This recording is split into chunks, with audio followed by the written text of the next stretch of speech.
Bienvenue dans ce nouvel épisode du podcast Etc. etc. Je suis en déplacement en région nantaise.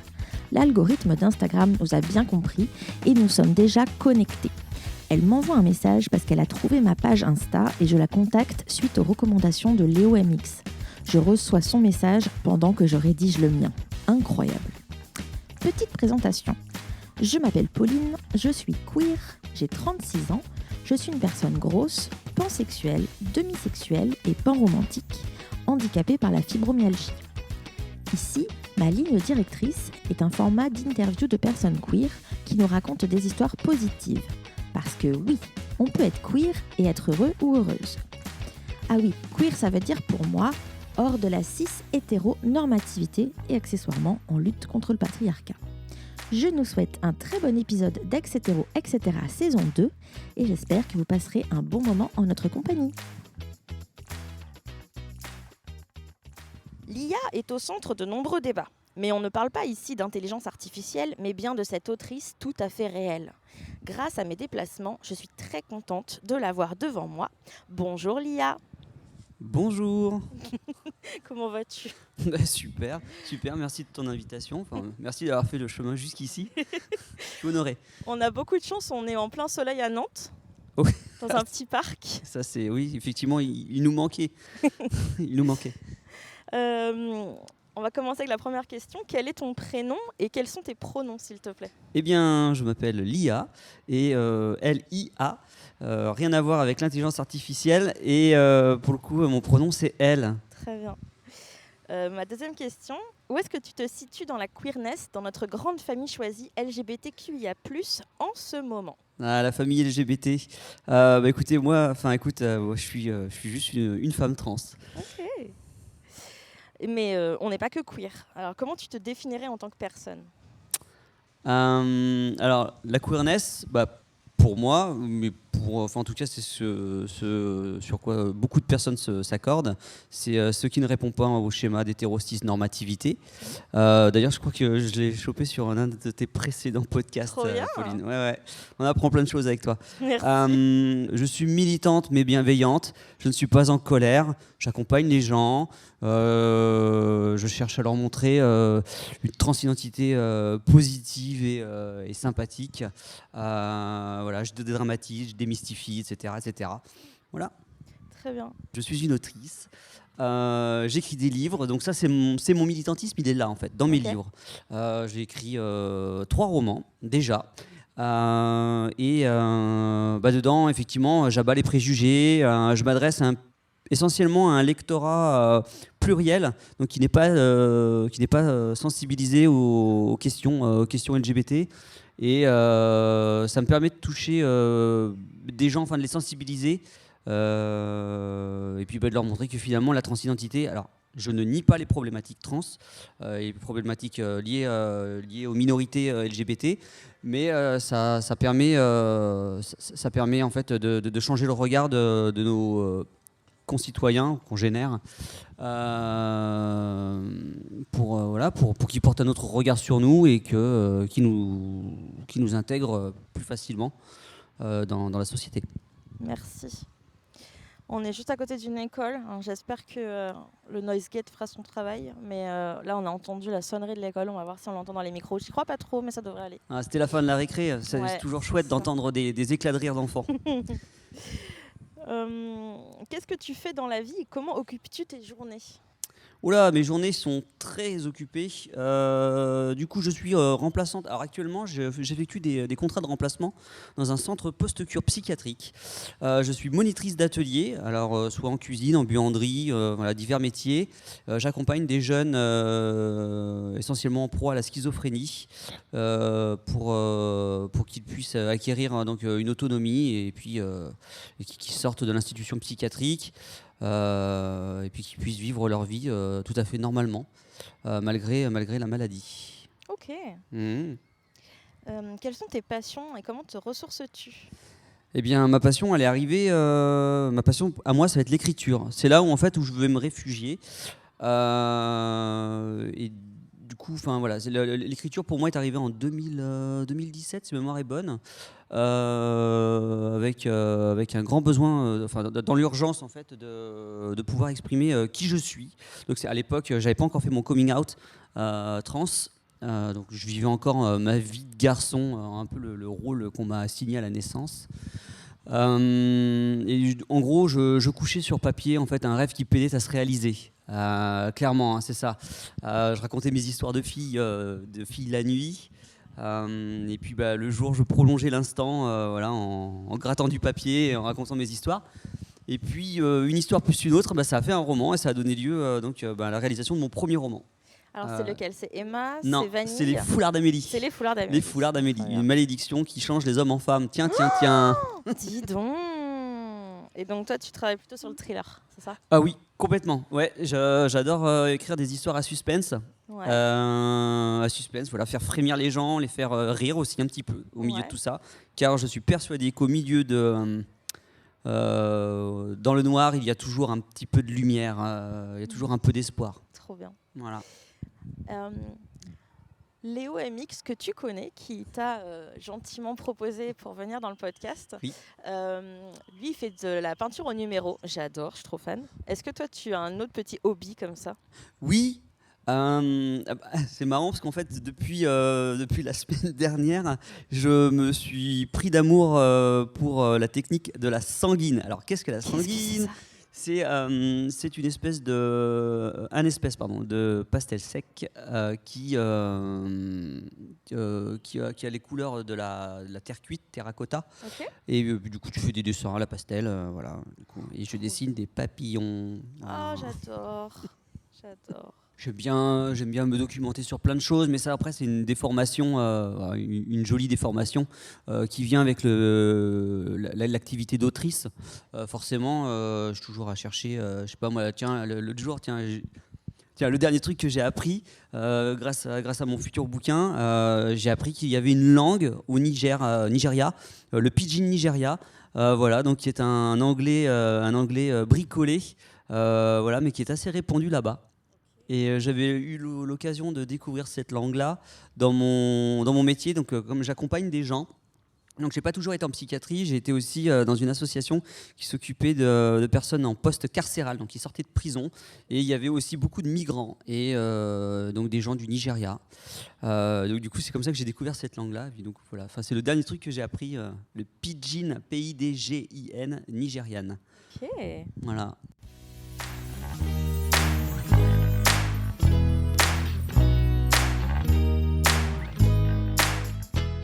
Est-ce que tu pourrais nous raconter ton coming in quand tu as compris ton identité de genre et ou ton orientation sexuelle?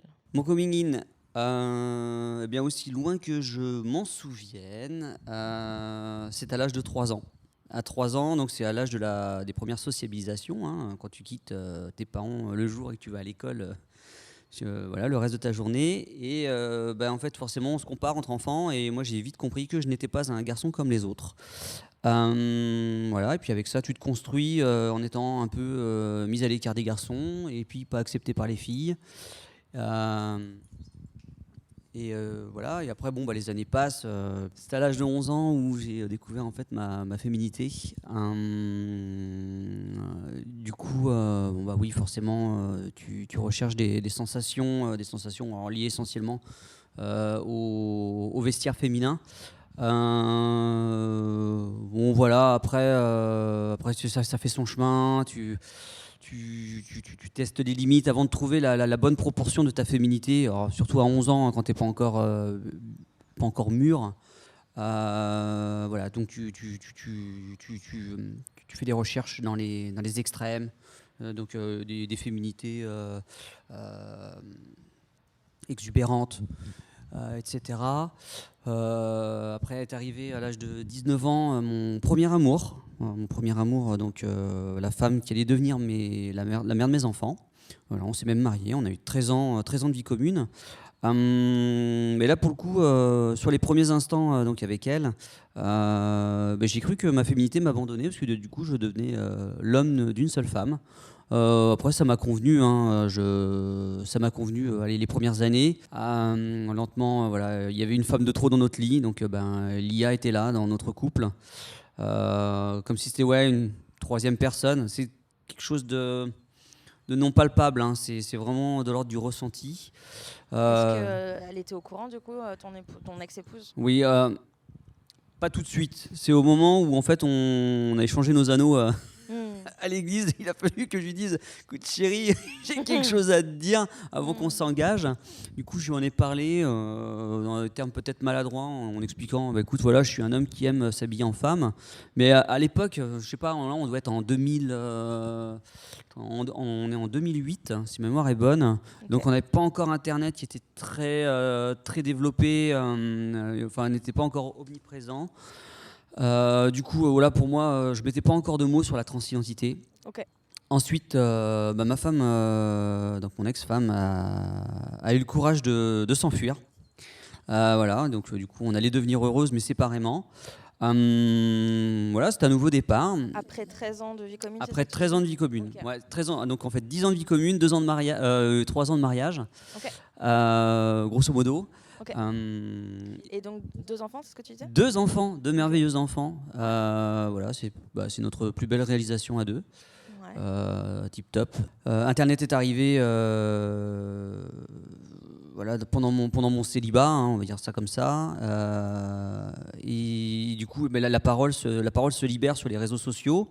Et je découvrais en fait un mot qui s'appelle donc la transidentité. Je mettais enfin un doigt dessus et je comprenais que j'étais une femme trans, même si j'avais déjà compris qu'être en femme me permettait de me connecter à mon réel moi.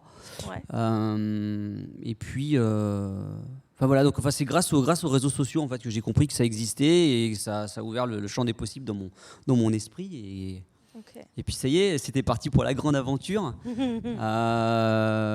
puis après est arrivé toute une succession de coming out, voilà.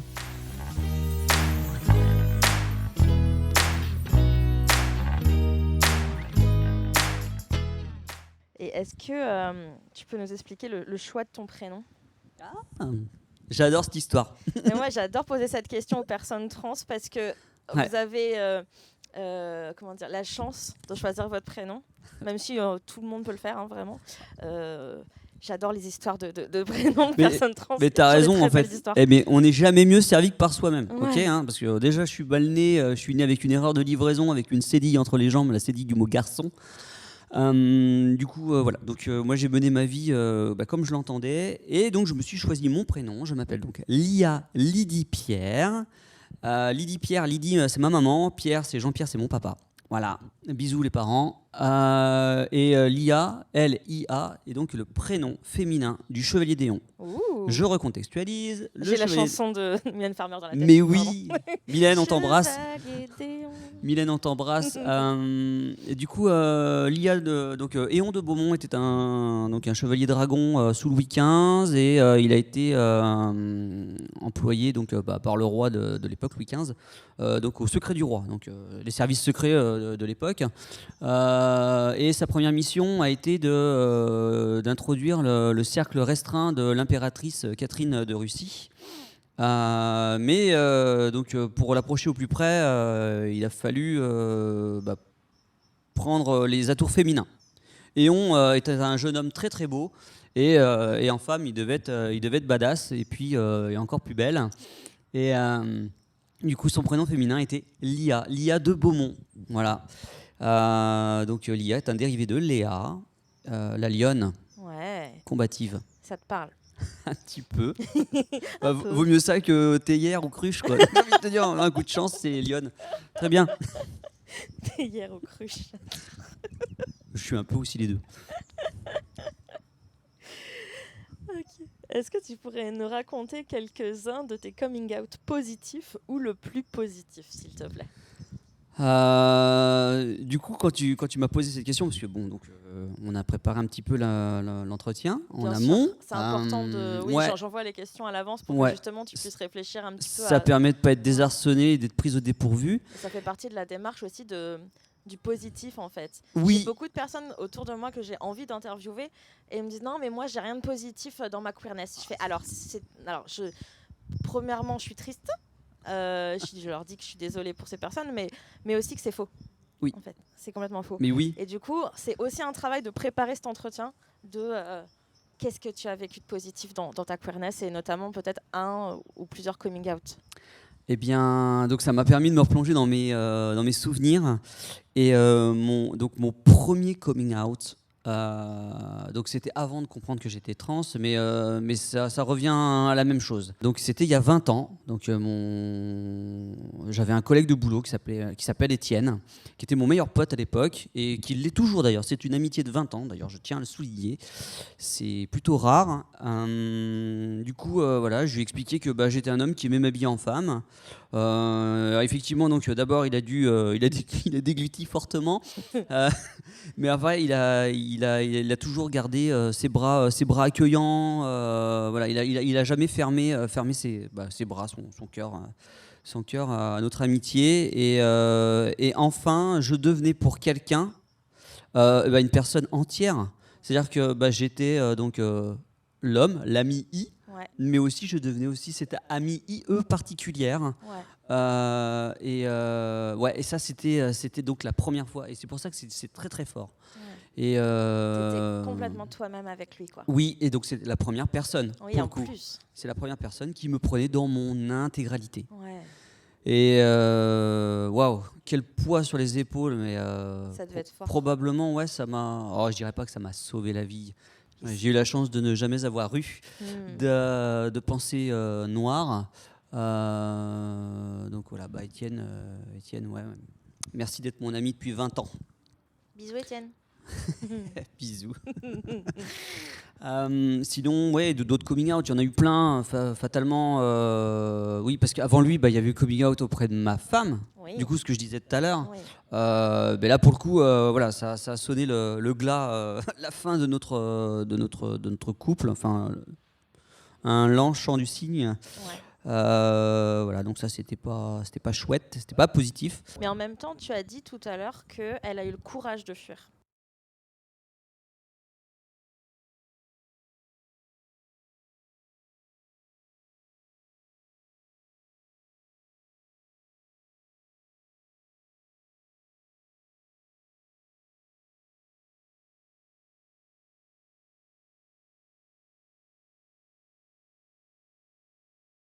En fuyant, donc en mettant fin à notre relation, c'était pour elle qu'elle aille mieux. Si elle vivait pas bien la situation, oui, c'est triste, ok, mais dans le triste, il y a toujours du bon. Quand tu ne supportes pas une situation, il faut la changer, dans la mesure du possible, en fonction de notre expérience, etc., etc. Je dis pas que c'est facile, mais tu vois, je suis né garçon, j'aurais pu subir toute ma vie, j'aurais pu crever dans mon placard, pardon des mots, mais j'ai trouvé cette force, cette urgence de sortir de mon placard, et du coup je suis bien plus heureuse. Enfin voilà, donc du coup oui, c'est ce que je te disais tout à l'heure, quand j'écris des polars, donc dans un univers obscur, il y a toujours une lumière d'espoir. C'est le fruit de ma vie, et c'est comme ça. Ouais, j'entends le courage de ton ex-épouse de partir, qui elle s'est libérée. Mais elle m'a libérée. C'est ce que j'allais dire. Mais elle m'a libérée. Si elle n'avait pas demandé le divorce, on serait... c'était il y a 10 ans. On ne sait pas. C'était il y a 10 ans. On serait peut-être parti encore pour 2-3 ans, de tristesse. Voilà. Ça t'a permis de te trouver, quoi. Elle a eu le courage de s'enfuir. Et puis, nos enfants, oui, grandissent avec des parents divorcés, mais avec des parents heureux de chacun de leur côté. C'est ça. Mais ils vont bien. Ils ont eu une maman géniale et ils ont une papa super génial. Ouais. Oui, je suis super génial. Je suis d'accord. Jusqu'ici, de ce que je vois de toi, tu es géniale. Et tu es particulièrement belle, en beauté, aujourd'hui, sous le soleil de Nantes. Oui. C'est une fois par an. Le soleil ou la beauté? Non, le soleil, donc voilà. Mais mon secret beauté à moi, c'est l'obscurité. Hein. Ils ont quel âge tes enfants? Eh bien, Noé a 20 ans.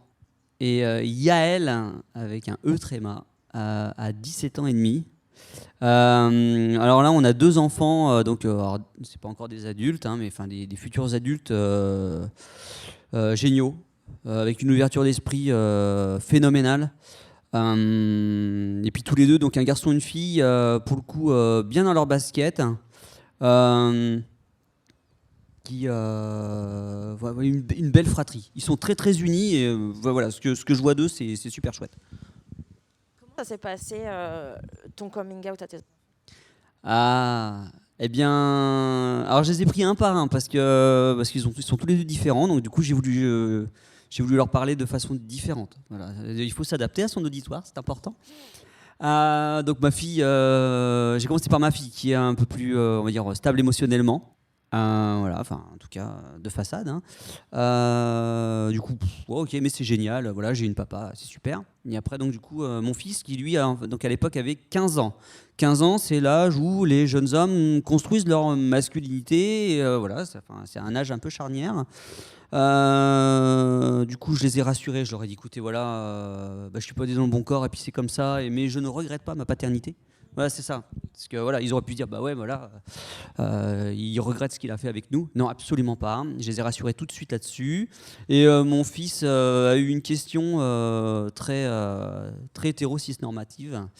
Voilà, tout le monde fait des erreurs. Il m'a dit, mais rassure-moi, papa, t'es pas pédé au moins. Eh bien, j'ai tout de suite déconstruit la chose. Je lui ai dit, écoute, je ne te parle pas de ma sexualité, je te parle de mon genre. Ouais. Et ce qui se passe derrière la porte de ta chambre quand elle est fermée, je pense que tu ne veux pas savoir. Ouais. Tu veux pas que j'en sache plus. Ouais. Effectivement, donc le fait que ses pommettes rougissent, il m'a donné raison et voilà, et c'est ok. C'est ok, ouais. Non, ça s'est super bien passé. Ça se passe super bien d'ailleurs. Après, j'adapte parce que des fois quand ils sont avec les copains, notamment avec mon fils, il tient pas trop à m'afficher devant ses copains. Je respecte ce choix, c'est ok. C'est ok. Il faut pas imposer. Imposer, voilà, souvent tu peux avoir un retour de bâton. Voilà, puis au final, avec ma fille, c'est hyper fluide. Et puis, et même un jour, tu vois, le plus beau compliment qu'elle m'ait fait, c'est papa, t'es quand même un garçon manqué. Ouais. J'ai trouvé ça super cool, en fait. Ouais. Cette image de garçon manqué, elle est particulière. Ouais. Oui, mais parce que en fait, je suis ce que je suis et je suis aussi le fruit de la façon dont j'ai été élevé. J'étais élevé comme un garçon, oui, ouais, et alors? Mais je me suis construit comme une femme. On est dans une génération... Alors, moi, j'ai 36. Oui, c'est ça, 36. Est-ce que je peux demander ton âge ou pas? On ne demande pas l'âge à une femme. Non, okay. Non, j'aime bien, c'est mon privilège. Mais non, j'ai 45 ans, je suis de 1979. Ok. Dans nos générations, j'ai envie de dire notre génération, on est au moment où il faut se déconstruire et reconstruire différemment. Alors que les générations suivantes, par exemple, ce que j'essaie de faire avec mon enfant, ça va être plus de construire différemment, qu'elle n'ait pas à déconstruire en fait. Oui. Je voudrais qu'on soit dans la queer normativité plutôt, et que ce soit pas un sujet en fait, qu'elle ait des personnes queer autour d'elle, notamment moi, bonjour, ou sa maman, bonjour, mais en fait... que ce soit pas un sujet. Toi et moi, là, on a été obligés de grandir dans une culture hétéro-cis, complètement hétéro-cis, patriarcale, complètement patriarcale, et à nous de faire vraiment des gros efforts pour aller chercher autre chose. Mais complètement. Après, heureusement, on a des ressources, on a des associations, on fait partie de la grande famille LGBTQIA+, ne les oublions pas. Voilà, comme dans toute famille, on n'est pas toujours d'accord avec tout le monde, mais justement, on est une famille qui a su se nourrir de nos différences. Et là, j'adresse un clin d'œil à nos amis, à nos congénères hétéro-cis. Les choses avancent tranquillement et effectivement, ce sera plus simple. En tout cas, il y aura d'autres problématiques pour les générations futures. Et oui, les choses seront plus simples. En tout cas, j'ai bon espoir. Et en tout cas, je mets tout en œuvre pour simplifier les choses pour les prochaines générations. C'est ma part du colibri. C'est ce que j'allais dire, petit colibri. On est des petits colibris, on fait notre part. Exactement.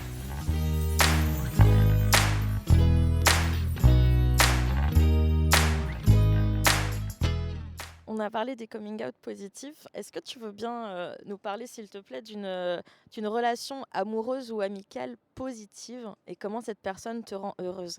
Ouais, ma relation amoureuse, c'est évident, c'est celle que je vis actuellement. Ça fait 5 ans, ça fait 5 ans, si je compte bien, je n'ai pas intérêt de me tromper, sinon je vais me faire gronder à la maison. Ça fait 5 ans que je partage ma vie avec Emma. Nous sommes rencontrés à la Pride de Nantes il y a 5 ans.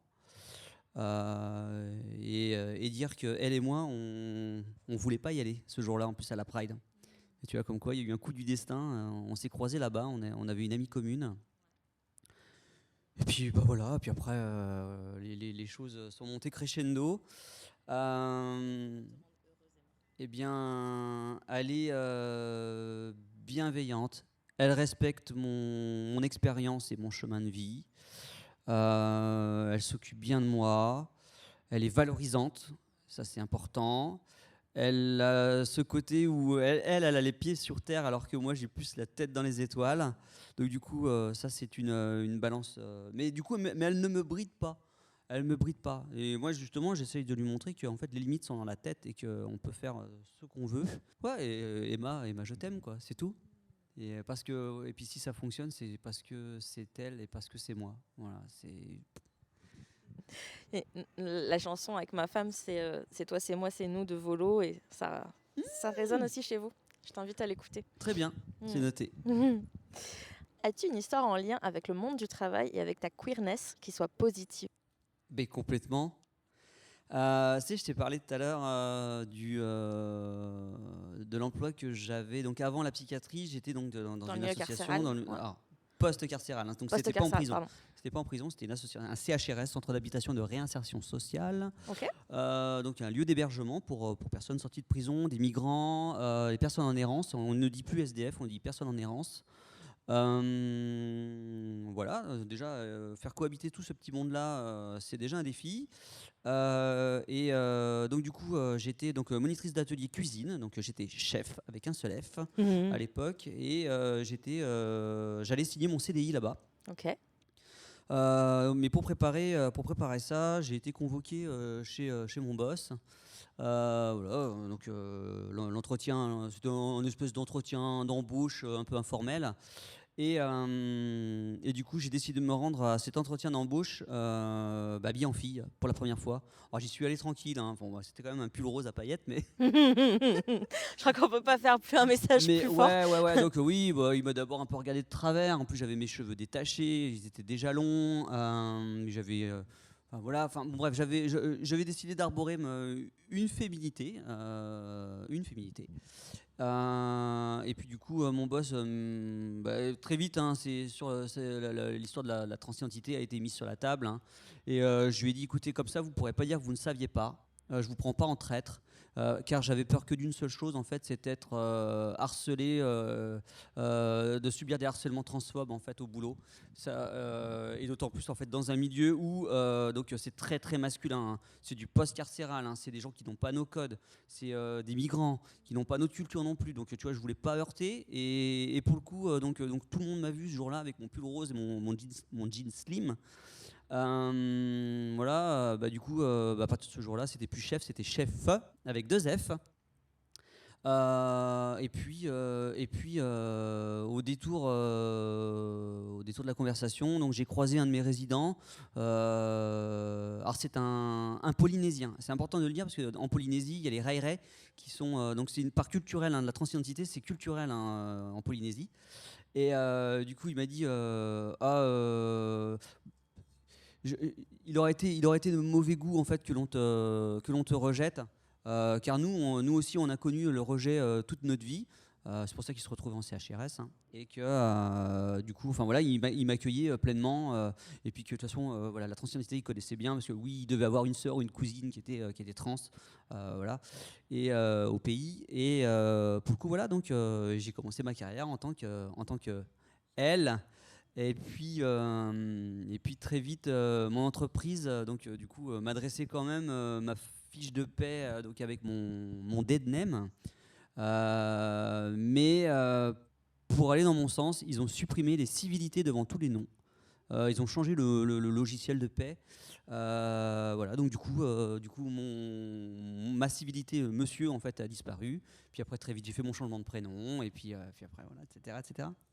Ça coûte pas grand-chose aux entreprises, aux associations de faire Non. cette démarche-là en fait. Et c'est beaucoup. C'est vraiment Oui. beaucoup. Et puis, nous. il suffit de demander des fois. Il suffit juste de demander. C'est ça. Moi, je travaillais dans différentes associations et dernièrement, on m'a demandé si c'était possible de faire une attestation comme quoi une personne était scolarisée, entre plein de guillemets, en tout cas était considérée comme étudiante au nom de l'association. Effectivement, je dois valider avec mes supérieurs, mais ça ne coûte rien. Et c'est beaucoup, en fait, dans des dossiers. Recevoir une validation d'une identité avec un tampon et une signature, eh ben, ça peut être beaucoup. Complètement, parce que la société ne cesse de nous regarder avec des yeux de travers. Donc c'est une société binaire, hein, donc il y a de place que pour les hommes et que pour les femmes. Il n'y a pas de place pour autre chose ou d'autres personnes, d'autres identifications, on va dire. Et le fait que la société reconnaisse notre genre, déjà, c'est la validation, la réalisation d'un combat personnel et intérieur.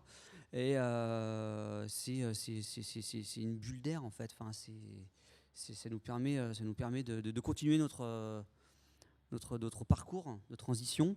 J'aime bien quand tu dis nos transitions. Il y a certainement des personnes qui vont nous écouter sans connaître les transitions au pluriel. Et on est vraiment là-dessus en fait. On parle de transition sociale, on parle de transition administrative et de transition médicale qui ne concerne évidemment que la personne qui en fait le choix ou non. Mais la première transition sociale, c'est quelque chose d'important. Oui, et d'ailleurs chacune est libre de mener ses transitions comme elle l'entend. Il n'y a pas de schéma type. Réduire toutes les personnes trans à la même chose, ça sera encore une fois réduire les gens à une case. Et alors qu'en fait, on est bien en train de parler d'humain et d'identification de genre d'expression. Carrément. Je sais pas, moi, quand je vois une femme en jogging, elle n'est pas moins féminine qu'une femme en tailleur pantalon, et pas moins adaptée qu'une femme avec une mini-jupe, quoi, et barésie. Je veux dire, ça reste trois femmes différentes, mais ça reste des femmes tout court. C'est Lisa qui me dit ça, elle me dit j'en ai marre, moi je fais d'efforts de passing, on va dire, donc de faire un effort d'utiliser des codes sociaux féminins, moins elle en fait et plus on lui donne des madames. Et du coup ça l'énerve. Elle dit je passe des heures à me maquiller, machin, des fois on me dit monsieur, alors que j'arrive en jogging devant l'école et j'ai des madames dans tous les sens, quoi. Mais effectivement, c'est ce que j'ai expérimenté et effectivement elle a raison, hein.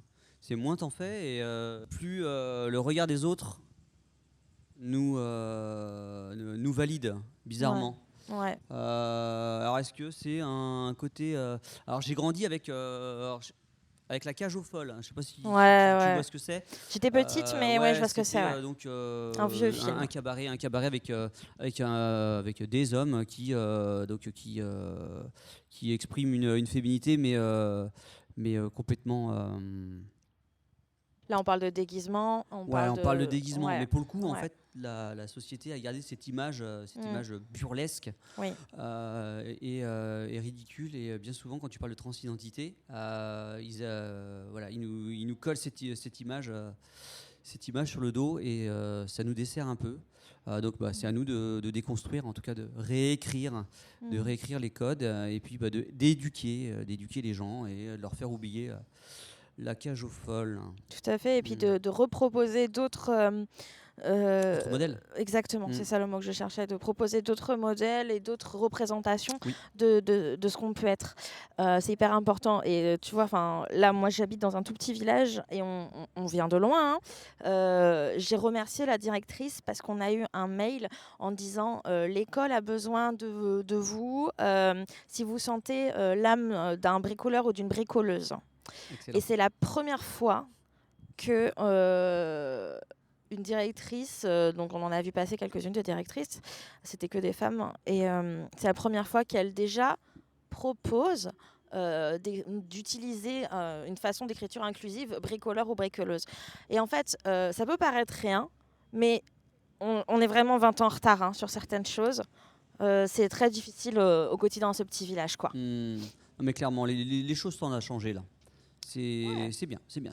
Voilà. Ouais. N'en déplaise à nos détracteurs, C'est à clair. nos détractrices. Et toc.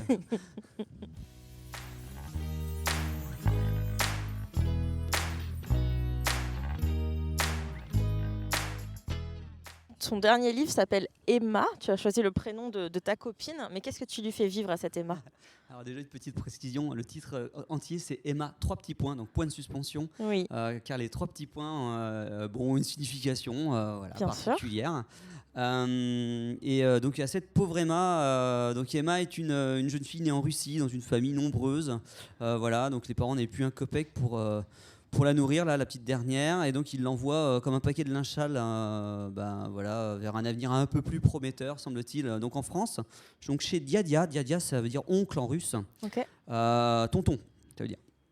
Et mais tonton, lui, il aimait bien sa vie seule, il se retrouve avec une nièce qu'il n'a pas spécialement choisie. Lui, il travaille dans l'import-export entre la France et la Russie. Ok. Si tu as besoin d'une Kalachnikov, il est là. Si tu as besoin de compagnie pour la nuit, une femme russe, bien sûr. Il connaît du monde. Cette jeune fille va devoir se construire là-dedans, au milieu de la violence. Donc c'est un thriller. C'est compliqué, et puis elle va devenir danseuse parce qu'en fait elle rêve d'opéra, de ballet, d'aller à l'opéra de Paris. Elle ira danser, mais elle ira danser dans un bar exotique tenu par un parrain de la Russie, un parrain de la mafia russe. Ok. C'est pas vraiment ce qu'elle escomptait, et Et puis un jour, je vous la fais courte, et le bonheur arrive quand elle rencontre Camille à une Pride. Tiens. Elle rencontre Camille, donc une jeune femme trans. Oh.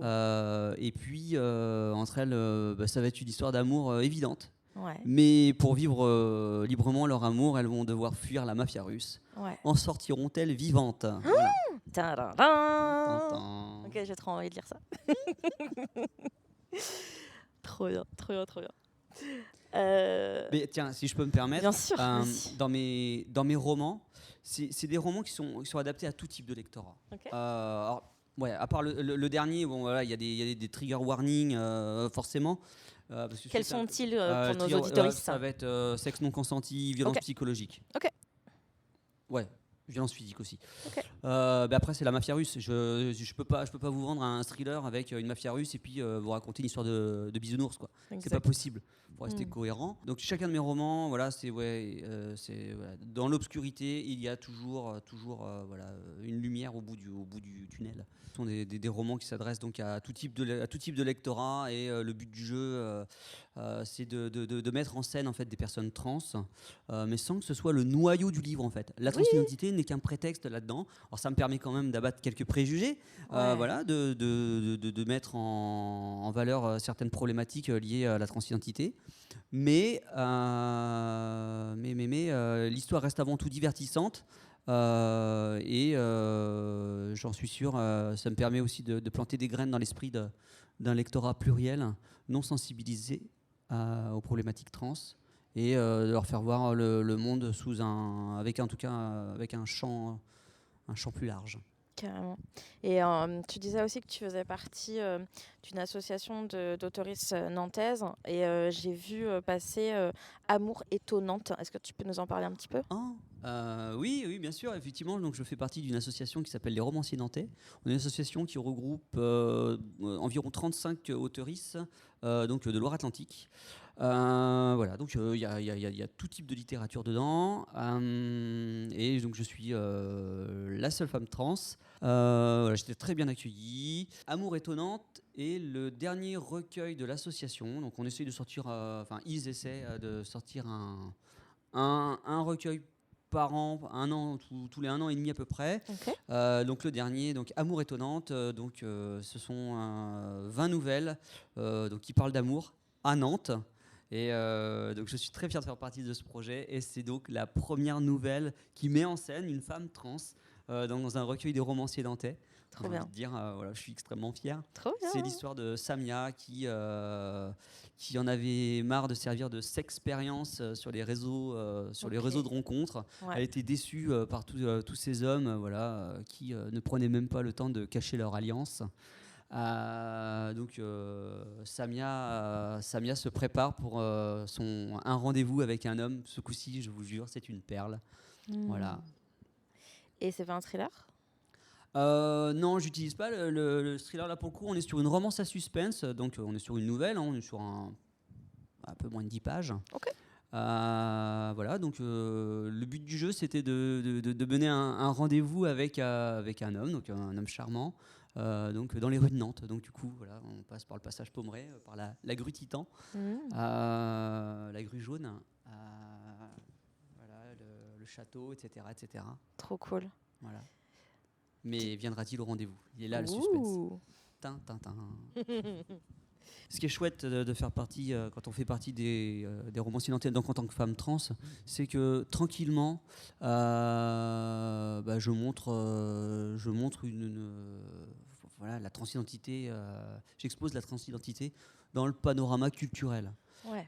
Culturel mainstream, donc courant général, donc qui ne soit pas LGBT. Voilà, ça tend à normaliser les choses, voilà, puis ça leur montre qu'on peut être une femme trans et voilà, et puis loin des préjugés. Bien sûr. Voilà, et puis je leur montre que même si pour beaucoup je ne suis plus un homme et pour d'autres je ne serai jamais une femme, chaque jour je tends à leur montrer que je suis une superwoman. Voilà. Clap. Mais oui, c'est important et d'autant plus que c'est ça. Enfin, tu n'es pas que trans. Enfin, faut arrêter les conneries, quoi. Exactement. Ouais. Mais alors, quand je me présente, voilà, je dis voilà, je suis Liane Houlot, je suis autrice, voilà, ou monitrice d'atelier, peu importe. Et voilà, et je dis pas voilà, je suis une femme trans. Je demande juste ce que les gens respectent ma féminité et je les reprends bien volontiers quand ils se trompent, en le faisant sciemment ou inconsciemment. Je me fais respecter, c'est tout. C'est aussi simple que ça. Et puis les gens sont relativement bienveillants. Voilà, je tombe rarement sur des gens avec qui qu'il faille vraiment débattre, quoi. C'est plus sur les réseaux sociaux, là où les gens sont cachés derrière leur écran. Ouais. Là, c'est un peu plus compliqué. Voilà. T'as reçu pas mal de... Ouais. T'as reçu des messages désagréables. J'ai pris mon lot. Et à chaque fois, voilà, s'il faut monter au créneau, je monte au créneau. Et ça va, j'ai une communauté qui est plutôt... voilà, si elle me suit, c'est que voilà, c'est des gens bienveillants, ouverts à ça. Et voilà, puis ils vont prendre ma défense. Et puis voilà, ça se passe toujours bien. C'est une question que j'aborde en ce moment aussi à la maison et avec mes amis. On en parle pas mal. Ça va être cet aspect de communautarisme. En fait, moi, j'en ai marre d'essayer de faire des efforts à gauche, à droite, d'essayer de rentrer dans des moules ou d'essayer de faire de la pédagogie tout le temps à des personnes qui n'en ont pas forcément envie ou besoin. Et en fait, aujourd'hui, je vais m'entourer de personnes qui sont déjà sensibilisées ou qui se sensibilisent de leur côté, en fait, sans passer par moi. Donc, mes amis 6-7 sont toujours mes amis 6-7 parce qu'ils sont renseignés de leur côté, en fait. C'est pas moi qui leur ai expliqué ce que c'est la queerness. Ma famille qui ne comprend pas, désolé. Mais en fait, voilà, je vais arrêter de faire des efforts partout parce que c'est extrêmement fatigant ce qu'on vit. Et si en plus on doit faire de la pédagogie en permanence, c'est encore pire. Donc du coup, oui, moi actuellement, je vais rester dans ce communautarisme-là parce que j'ai besoin de me faire du bien, en fait, tout simplement.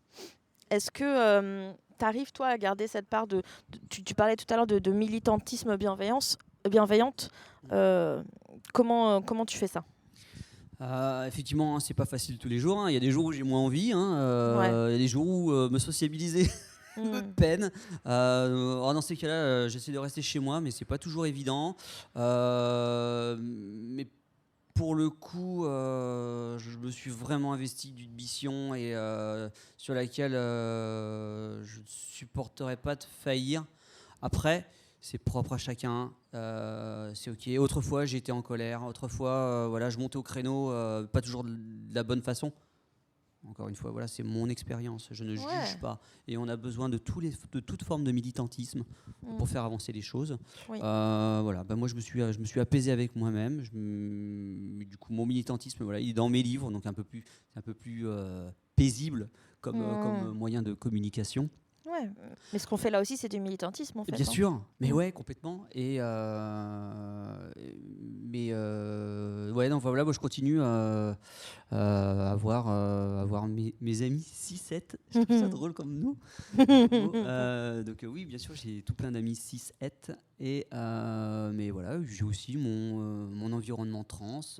Et puis je mélange tout ça. Et puis ça donne un joyeux bazar qui, à mon sens, devrait être le reflet de notre société. On n'y est pas encore. Mais... Oui.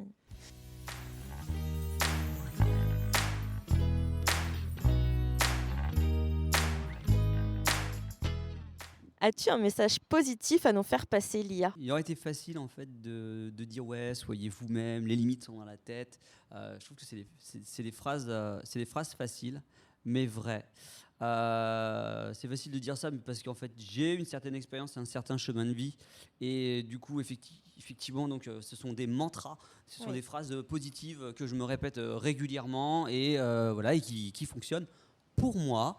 Mais si je me replonge dans mes souvenirs de quand j'étais dans mon placard, à jouer le rôle de la société, un rôle masculin, si tu dis voyons mon garçon, vas-y, sois toi-même, c'est facile à dire. Mais va faire la C'est facile à marelle. dire, mais va faire. Eh oui. On a fait de la, tu as fait de la marelle tout à l'heure. J'ai vu une marelle tout à l'heure dessinée au sol et j'ai laissé ma voix de l'enfant intérieur résonner et j'ai sauté la marelle. C'était chouette. C'est facile de dire va faire la marelle, mais quand tu te prends des reproches des garçons derrière, merci quoi. C'est ça, le jugement des camarades quoi. C'est le jugement des camarades, c'est aussi le jugement d'une société binaire. Oui. Donc tranquillement les choses vont changer. Tranquillement, tiens, je prends souvent l'image d'une table où il n'y aurait que deux chaises, une chaise bleue, une chaise rose. Et moi j'arrive à cette table avec ma chaise. J'attends pas qu'on m'apporte ma chaise. Je viens avec ma chaise, une chaise violette, une chaise moitié bleue, moitié rose. Et puis tranquillement, avant de poser ma chaise, avant de poser mes couverts, je me présente. Tranquillement, je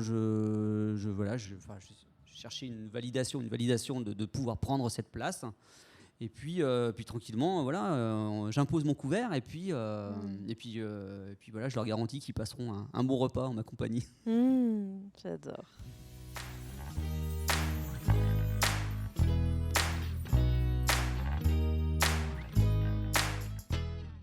As-tu des ressources, des livres, des vidéos, des podcasts, des comptes Insta à nous recommander qui soient queer et positifs ? L'un de mes premiers bouquins là, sur la transidentité, c'était Appelez-moi Nathan de Quentin Zuiton. C'est une BD là, sur la transition donc TM, FTM. Et du coup, c'était très bien traité.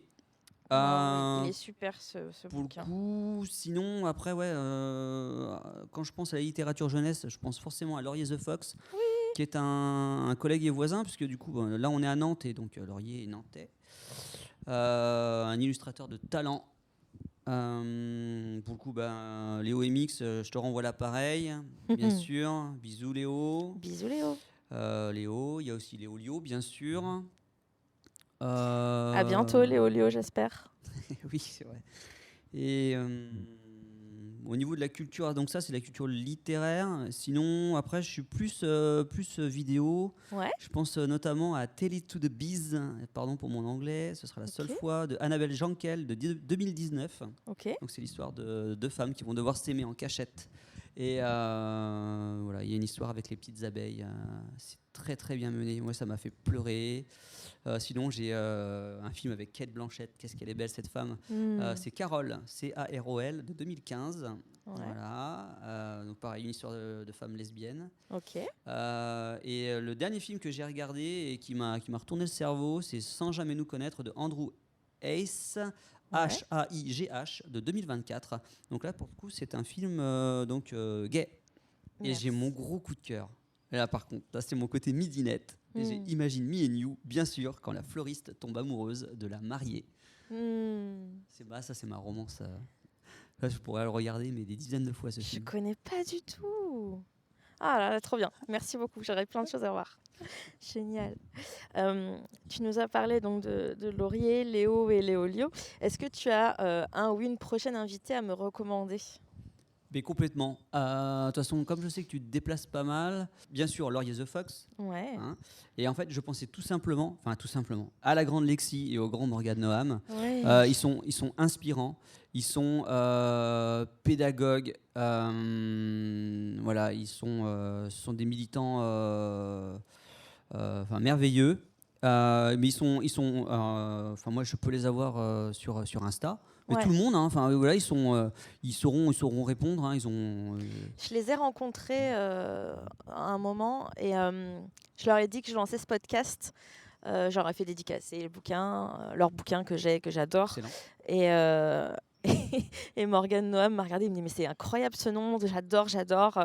Et du coup ils ont tous les deux validé le nom du podcast, donc je suis très fan. Merci. Parrain marraine. Ouais, je vais leur demander. Carrément. Je connais pas leur accessibilité, notamment. En fait, est-ce qu'ils ont du temps pour m'accueillir ? Est-ce qu'ils ont du temps pour qu'on passe du temps ensemble pour un podcast ? Mais c'est vrai que j'aimerais beaucoup leur parler. Ils ont déjà fait surtout Lexi a fait beaucoup de podcasts. Je sais pas quel est son positionnement aujourd'hui, donc.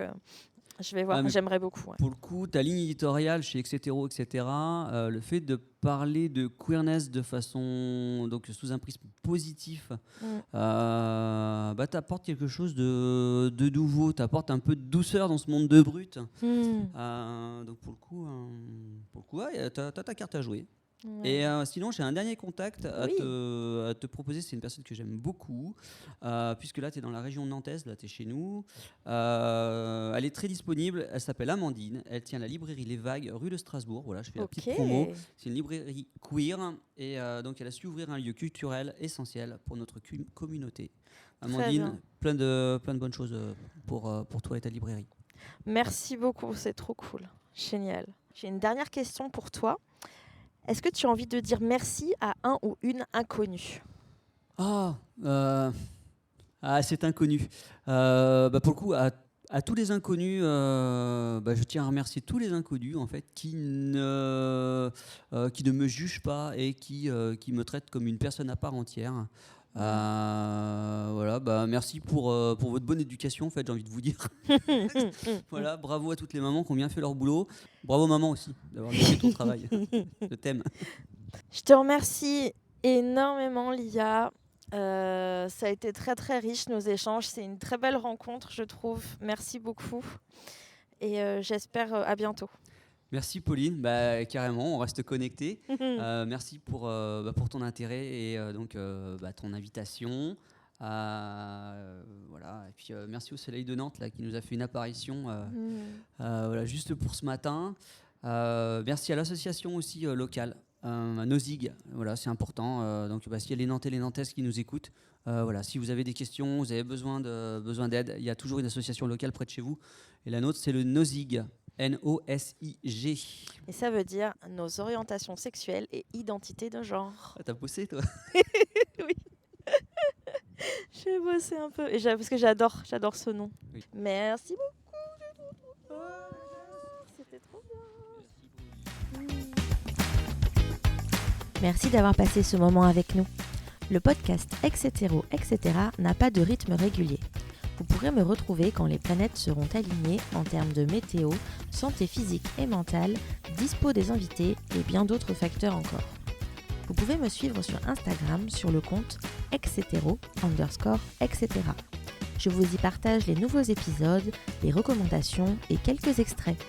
En bonus, des contenus queer et positifs trouvés ici ou là. C'est une boîte à idées virtuelle de contenus queer et positifs à picorer quand vous en avez besoin. Si Insta c'est pas votre truc, vous pouvez également m'envoyer toutes vos questions sur mon email en description podcast.etc@gmail.com. À bientôt j'espère.